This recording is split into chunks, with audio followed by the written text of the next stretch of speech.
Hello everyone, आप सभी का अपने चैनल द बुक लाइट पे फिर से स्वागत है। आशा करता हूँ आप सब सही होंगे और अपनी पढ़ाई मज़े से कर रहे हैं। तो फ्रेंड्स, आज का लेक्चर शुरू करने से पहले मैं आपको आज के लेक्चर के बारे में थोड़ा सा ब्रीफ कर देता हूँ कि आज हम क्या पढ़ने वाले हैं। तो फ्रेंड्स, आज हम पढ़ेंगे जीव विज्ञान के बहुत अच्छे अच्छे क्वेश्चन जो अब तक पेपर में आए हैं और जिन क्वेश्चनों की पेपर में आने की संभावना बहुत अधिक है।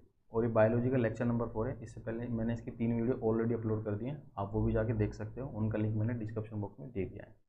तो चलिए समय ना गवाते हुए आज का लेक्चर शुरू करते हैं। Audio Jungle.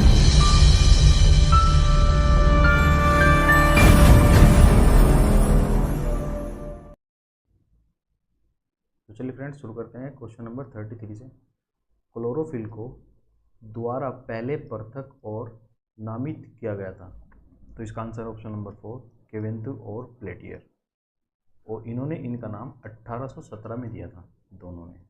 और यह पौधों के क्लोरोप्लास्ट में पाया जाने वाला एक रासायनिक तत्व है जो कि पौधों को प्रकाश अवशोषित करने की अनुमति देता है और इसी के साथ साथ प्रकाश संश्लेषण की प्रक्रिया में ग्लूकोज का निर्माण भी करता है।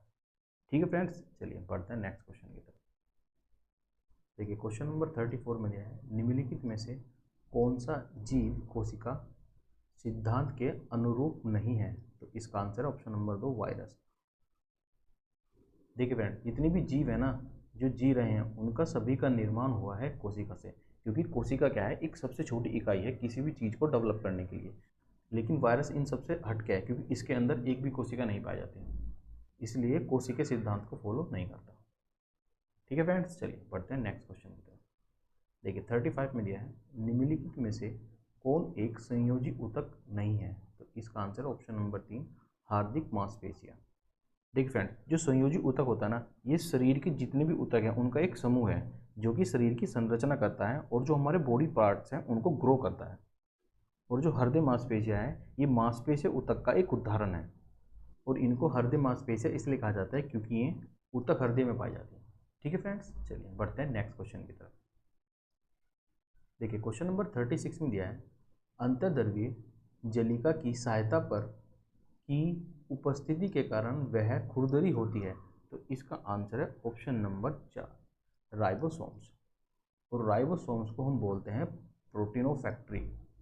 देखिए फ्रेंड्स, एंडोप्लाज्मा रेक्टिकुलम को हमने दो भागों में बांटा है, जिसमें पहले भाग में आता है खुरदुरा ईआर और दूसरे में आता है स्मूथ ईआर। खुरदरे ईआर में राइबोसोम्स होता है और स्मूथ ईआर में राइबोसोम्स नहीं होता। और सबसे ज़्यादा इम्पोर्टेंट ये है कि राइबोसोम्स को क्या कहा जाता है, फैक्ट्री ऑफ प्रोटीन। ठीक है फ्रेंड्स, चलते हैं नेक्स्ट क्वेश्चन की तरफ। देखिए 37 में दिया है, निम्नलिखित में से किसका शरीर सिर से पूंछ तक खंडित होता है। तो इसका आंसर ऑप्शन नंबर 3 वलियन जाति, जिसको इंग्लिश में बोलते हैं एनीलिडा। ठीक है फ्रेंड्स, चलिए बढ़ते हैं नेक्स्ट क्वेश्चन की तरफ। देखिए क्वेश्चन नंबर 38 में दिया है, निम्नलिखित में से किसके मध्य स्नैप अंतराल स्थित होता है। तो इसका आंसर ऑप्शन नंबर 1 दो तंत्रिका कोशिकाएं। देखिए तंत्रिक कोशिकाओं को इंग्लिश में न्यूरॉन बोलते हैं और एक न्यूरॉन ये हो गया और दूसरा न्यूरॉन ये हो गया। इसके बीच के अंतराल को हम सूत्र युग्मन बोलते हैं, ये आपको लिख लेना है। और सूत्र युग्मन ही एक न्यूरॉन से दूसरे न्यूरॉन को जोड़ने की अनुमति देता है और इनके संकेत इलेक्ट्रिकल और केमिकल फॉर्म में जाते हैं। देखिए जो न्यूरॉन है वो कोशिका का एक पार्ट है जो कि एक न्यूरॉन से दूसरे न्यूरॉन तक इन्फॉर्मेशन पहुंचाता है। और किस रूप में पहुंचाता है, इलेक्ट्रिकल या फिर केमिकल। और उसमें इसकी मदद कौन करता है, सूत्र युग्मन। ठीक है फ्रेंड्स, चलिए बढ़ते हैं नेक्स्ट क्वेश्चन की तरफ। देखिए 39 में दिया है, एक विशेष कार्य करने वाले समान कोशिकाओं के समूह को क्या कहते हैं। तो उसको बोलते हैं ऊतक। और फ्रेंड्स, ऊतक को इंग्लिश में टिश्यू बोलते हैं। ठीक है, चलिए बढ़ते हैं नेक्स्ट क्वेश्चन की तरफ।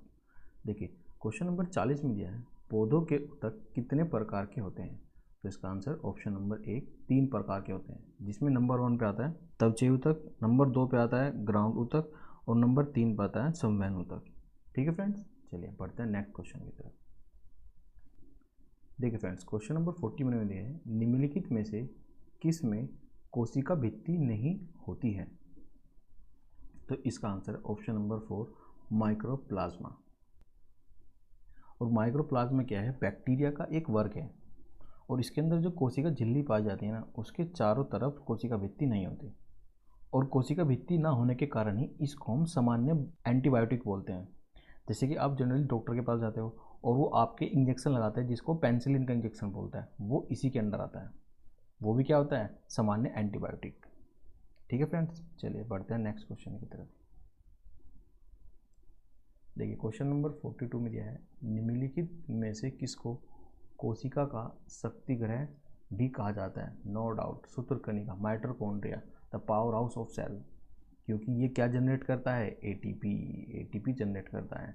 आप कमेंट्स बॉक्स में एटीपी की फुल फॉर्म बताइए, और एटीपी के बारे में मैंने फुल डिटेल में लास्ट वीडियो में बताया था। ठीक है फ्रेंड्स, तो आप उसके बारे में जाके चेक कर सकते हो मेरी लास्ट वीडियो में। ठीक है फ्रेंड्स, चलिए बढ़ते हैं नेक्स्ट क्वेश्चन की। देखिए क्वेश्चन नंबर 43 में है, एक कोशिकीय जीव कैसे प्रजनन करता है? तो वो कैसे करता है? कोशिका विभाजन से। देखिए फ्रेंड्स, कोशिका विभाजन जो है ना, वो छोटे छोटे जो सूक्ष्म जीव होते हैं वो करते हैं। जैसे कि एक अमीबा होता है, मान लिया देखो ये अमीबा है, ठीक है, इसके पास एक न्यूक्लियस है। अभी क्या करेगा? स्टेप टू स्टेप जाएगा। इसके बाद इसके पास 2 न्यूक्लियस में कन्वर्ट करेगा इसको, फिर इसको आपस में डिवाइड कर देगा ऐसे करके, ठीक है। और फिर ये बिल्कुल अलग अलग हो जाएंगे, बिल्कुल अलग अलग हो जाएंगे, अलग अलग न्यूक्लियस के साथ। और इसी को हम क्या बोलते हैं? Daughter of amoeba. इसी से अपना ये प्रजनन चलाते हैं, अपनी लाइनें चलाते हैं। ठीक है, देखो पहले एक है, फिर न्यूक्लियस में 2 हुए, फिर आपस में, और फिर पूरे अलग हो गए। ठीक है ना, आप इसको ऐसे ही बना सकते हो, थोड़ा थोड़ा सा मिला हुआ है ये स्ट्रक्चर इस तरह से। और फ्रेंड्स, इस प्रजनन विधि को अलैंगिक विधि भी कहा जाता है। ठीक है, चलिए बढ़ते हैं नेक्स्ट क्वेश्चन की तरफ। देखिए क्वेश्चन नंबर 44 में दिया है, निम्नलिखित में से कौन सा वह व्यावसायिक उत्पाद जिलेडियम और गैसिलेरिया से मिलता है जिसका उपयोग सूक्ष्म जीवों के संवर्धन में तथा आइसक्रीम और जेली बनाने में किया जाता है? इसका आंसर है ऑप्शन नंबर 1 अगर, और कहीं कहीं ये अगार भी लिखा होता है। ठीक है फ्रेंड्स, दोनों का मतलब एक ही है। इससे हम आइसक्रीम और जेली की सजावट भी करते हैं, और ये जीवाणुओं को विकसित करने के काम भी आता है। ठीक है फ्रेंड, तो चलिए बढ़ते हैं नेक्स्ट क्वेश्चन की तरफ।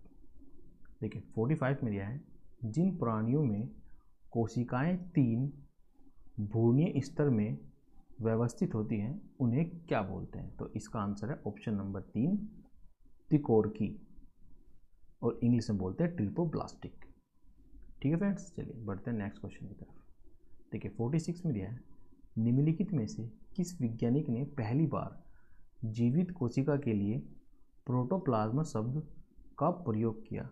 तो इसका आंसर है ऑप्शन नंबर 3 पुरकेंजी, और इस शब्द की उत्पत्ति प्रोटोस शब्द से हुई है, जो कि एक ग्रीक शब्द है, और इस शब्द का उपयोग सबसे पहले 1839 में हुआ था।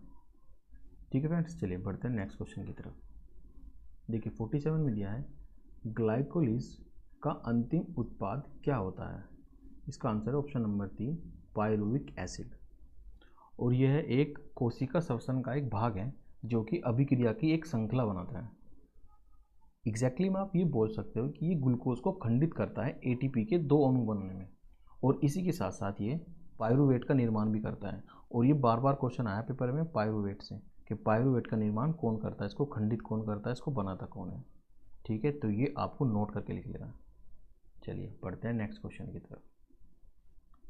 देखिए 49 में दिया है, निम्नलिखित में से एटीपी का कौन सा पूर्ण विस्तार सही है? तो इसका आंसर है ऑप्शन नंबर 3 एडेनोसिन ट्राइफॉस्फेट। देखो एटीपी जो है ना, बहुत बार पेपर में आ चुकी है, और मैंने लास्ट वीडियो में इसके बारे में फुल डिटेल से बताया, आप उसको जाके चेकआउट कर सकते हैं। और एटीपी के बारे में आपको मैं थोड़ी सी जानकारी और दे देता हूँ कि एटीपी जो है कोशिका के भीतर ऊर्जा का संचार करती है, और एटीपी क्या है? मुख्य स्रोत है ऊर्जा का, और ये किस में होती है? माइटोकॉन्ड्रिया में। ठीक है, ये आपको याद रखना है। और माइटोकॉन्ड्रिया क्या बोलते हैं? Power house of cells. ठीक है फ्रेंड्स, चलिए बढ़ते हैं नेक्स्ट क्वेश्चन की तरफ। और ये आज की वीडियो का लास्ट क्वेश्चन है 50। आपको हमारी वीडियो कैसी लगी, प्लीज़ उसका फीडबैक कमेंट बॉक्स में ज़रूर दें, ताकि हम अपनी वीडियो की क्वालिटी बढ़ा सकें। ठीक है फ्रेंड्स, चलिए देखते हैं क्वेश्चन। एक कोशिका के केंद्रक में कौन सा द्रव होता है? तो इसका आंसर ऑप्शन नंबर 3। अगर प्रोनाउंसिएशन में गलती हो जाए तो उसके लिए सॉरी, इसको बोलते हैं निक्लोप्लाज्म। और यह एक प्रकार का प्रोटोप्लाज्म है जो कि ज़्यादातर क्या है, जल से बना हुआ है, और इसके अंदर विभिन्न अणुओं का मिश्रण और घुलित आयन होते हैं। तो ठीक है फ्रेंड्स, आज की वीडियो यहीं समाप्त करते हैं, मिलते हैं नेक्स्ट वीडियो में। तब तक के लिए अपना ध्यान रखें, पढ़ाई करते रहें। मिलते हैं नेक्स्ट वीडियो में नए क्वेश्चन और नई जोश के साथ। तब तक के लिए take care and bye. Thank you everyone, thank you for watching.